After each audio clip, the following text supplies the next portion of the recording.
I'm going to use this foam board to build a Sukhoi Su-57 model and flying it using EDF and booster prop. Which one is better?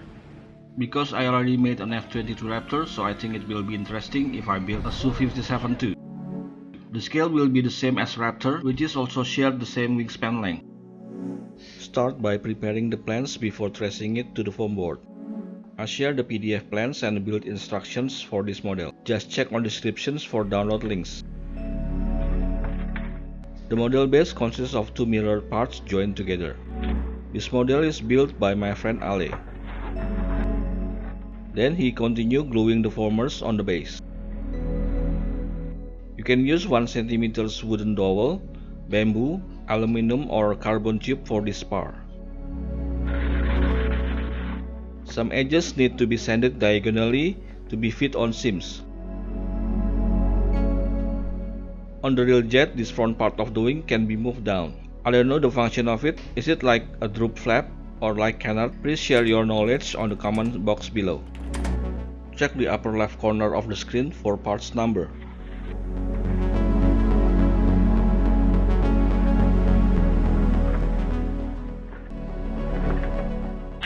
Some parts need to be curved, so here he covered the outer surface of the part with packing tapes, so it will not break when bending.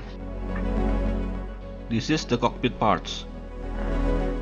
Su-57 cockpit is very small compared to the size of the plane. Wait, what the heck happened to that canopy? I usually make the upper part curvy like the real jet, but the under part will be boxy for easier build. So that is a trait of scale model and simplicity. For the nose tip, you can use paper card like this or use 3D printed part. I'll include the STL files with the plans. And then he assembled the air intake and engine parts of the jet.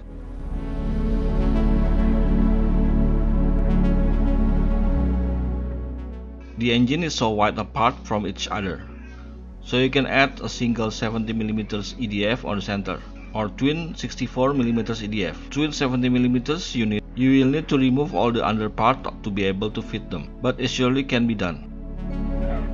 And for pusher prop, you need to cut this tail and add plywood firewall on it.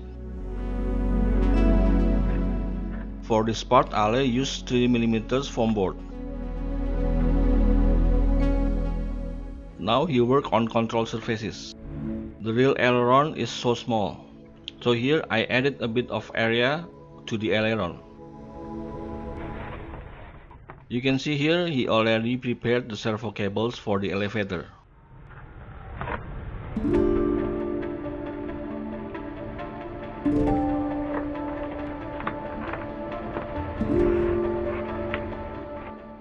He used white packing tapes for covering the model.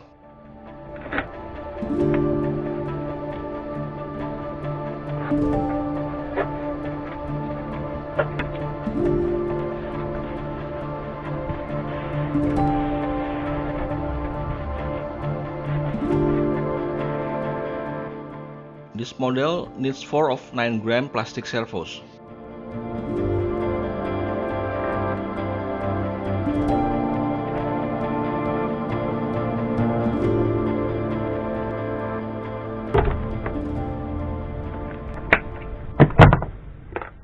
Okay, I already received the airframe from Ale's factory. It's time to paint it. Because he uses packing tapes covering, I need to coat the surface with plastic primer first. But this time I will try a new technique by using brush to apply the plastic primer. This type of plastic primer is 2 times cheaper than the aerosol or spray can version. With this 1/4 kilogram container, can be used for at least 5 models, but don't add too much as the solvent will melt your foam.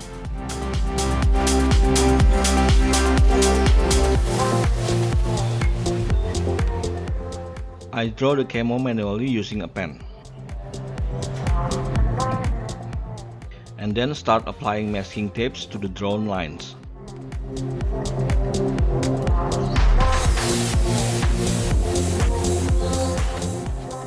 I use D-Tone Executive Grey for the base color and navy blue for the camo.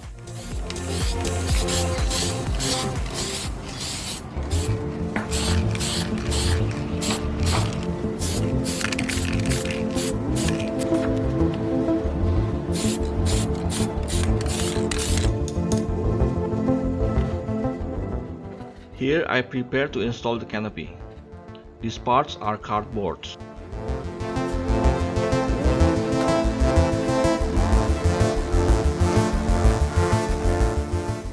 I printed the pilot figure with Bambu Lab X1 Carbon 3D printer. I always use this printer because it's very fast but still have smooth result.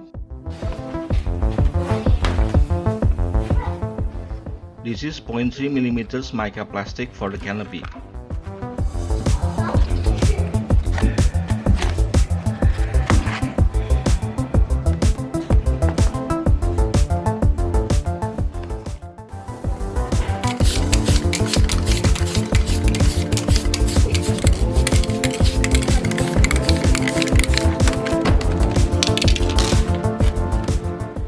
The decal files will also shared along with the plans.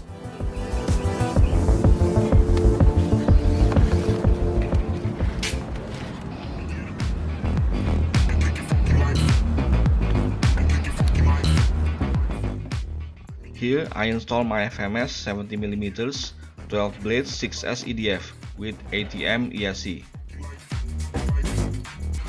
I also plan to take off run with wheels, so I make custom wheels using 10mm EVA foam and 3D printed center wheel. Here I use Creality Ender 3 converted into laser cutter.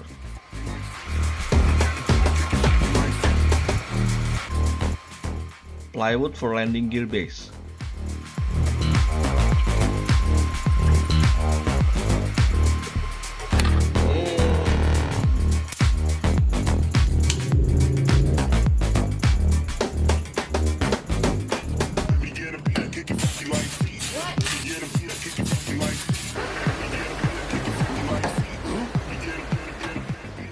Printing the nose tips and parts for landing gear.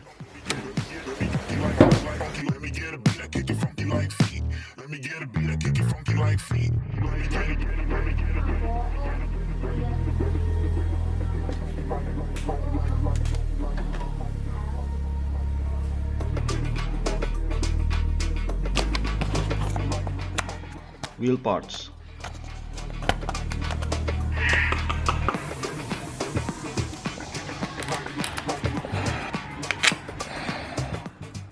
Front landing gear. I'm using 3 wood screws to install the landing gear. I made a maintenance hatch here to manage the servo cables. Inside here is a receiver cable to the front to the cockpit. I made a simple lock for the canopy. I also cut the canopy hatch by following the camo line. I use Velcro to secure the battery. It is 6 AM, time to load the jet and drive to Hendy's home.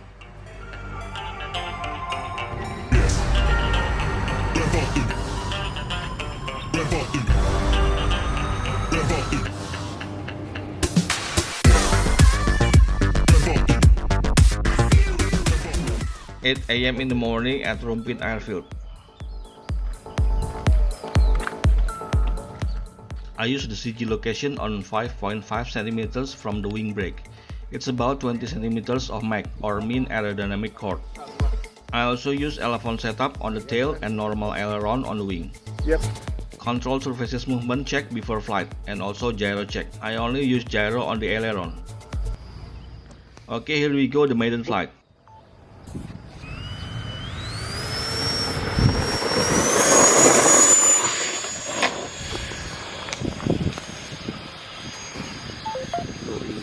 Waduh, ngeblur cok.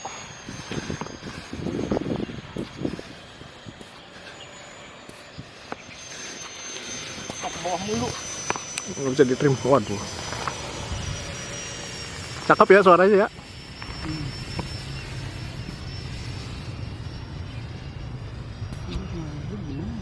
Wah, weh. Ya, kenapa om? Okay, let's break it second by second. The plane was veering to the left, but because it has no rudder nor steering, I hit the aileron stick to the right.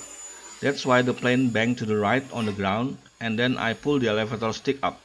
Just like my crash A10, the nose of the jet wanted to dive all the time. So at that time my elevator stick was already all the way down. I hold the elevator down to maintain the plane to fly level, and then what I was thinking was just want to land the plane immediately, lower the altitude and turn around. But I miscalculated the range of the plane. I thought it was in front of the tower, while the fact is, it was way behind it, and then bam, it hit a tree.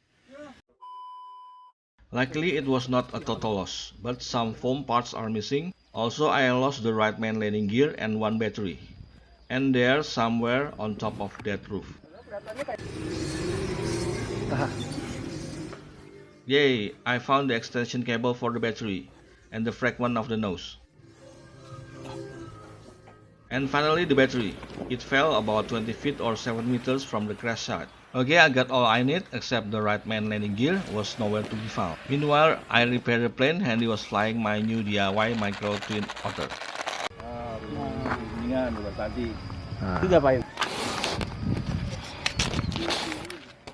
And then we're ready to try it again. This time without landing gear and move the CG to 8 cm from the wing brake. I thought it was because not enough throttle. Okay, try again. Whoa, again? Also already with full power. Test the CG by hand launch. The result is okay. After repaired, I trim up the elevator. Still, when I used the elevator stick, it was diving deep. Because the plane was flying to the tower direction again, I cut it off. Try again with the CG 10 cm from the wing brake. What? Maybe the batteries were low. After repairing again, change the battery and still with 10 cm CG, we try it again. It still keep flying up and down. I still need to hold the elevator stick, although I already trimmed it all the way down on the stick and all up for the elevator. I found it unstable and I think it was a bit tail heavy. But then I realized maybe it's the same as my A10. The EDF keep pushing the nose downward because of the thrust angle. I never checked the EDF thrust angle. Okay, I think I got it. This plane is tail heavy, but the EDF keep pushing the nose down. So it is still flyable because when I use the throttle, the nose pitch up because of the elevator trim and stall. I ran out of battery.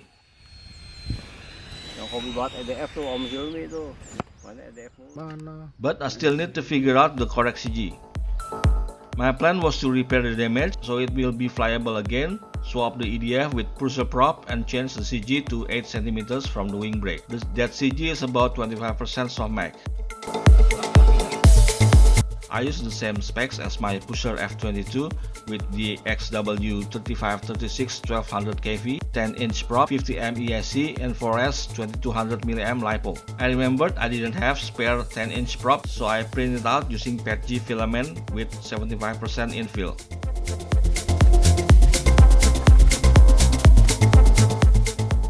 So here I'm on the lake to test it again. It flies straight, so it's a good sign, but still need a bit up trim on the elevator or down trim on my stick. After a bit right trim, it can fly straight. Finally, I moved the CG from the maiden flight 5.5 cm to 8 cm from the wing brake.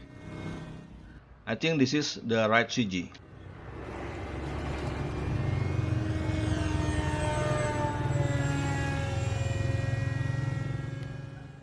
The roll movement is a bit too sensitive, maybe I should use 80% rate.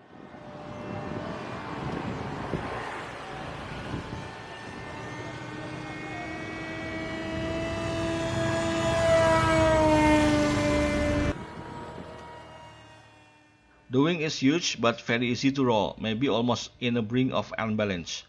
Maybe because of the small vertical steps. It's less stable than F22, but you can always reduce the control rate.